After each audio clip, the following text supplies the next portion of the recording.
Eugen Iancu's 22-year-old son, Alexander, died in 2015 following a fire at a Bucharest nightclub.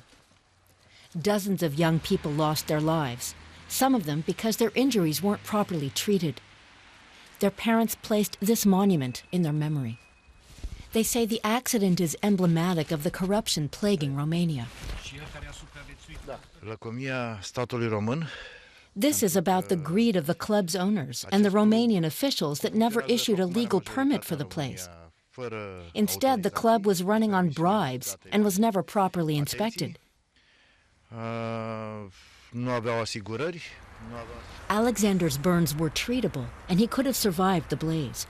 But because corrupt hospital staff had purchased disinfectant that had been diluted, it was ineffective. As a result, Alexander couldn't fight the bacteria that took over his system.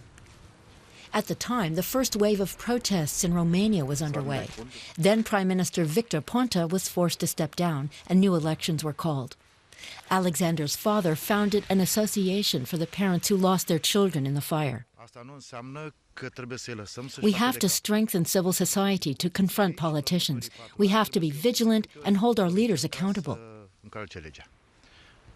For many in Romania, that's a new concept. The protesters returned with renewed vigor after the new leftist government, voted in by just 40% of the electorate, moved to decriminalize some forms of corruption. The government repealed the decree, but the demonstrations continued, with protesters demanding the government step down. The protesters include many young people. All I want is that the money that I pay from my taxes to be used efficiently from the people that are running the country. Anger, yeah, a lot of anger and disappointment. We were let down by this government. The leader of the state anti-corruption agency has raised the alarm. Reformele care s-au făcut în sistemul de justiție. The events of recent days have shown us that the reforms in the judicial system can be reversed, especially if these legal amendments pass through Parliament. For us to continue our job, it's necessary to have a stable institutional framework.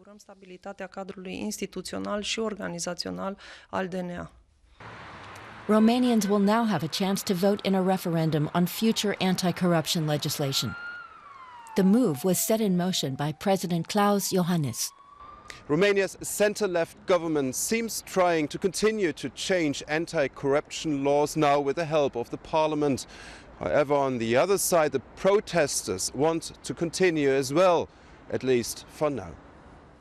Eugen Iancu is back at the demonstration with another father who lost his son in the nightclub fire of 2015. These young guys, they have the courage, they have the trust, and they believe in the new, another future of Romania. The protests have clearly had an impact, but many suggest it will take more than trust and courage for that new future to take hold.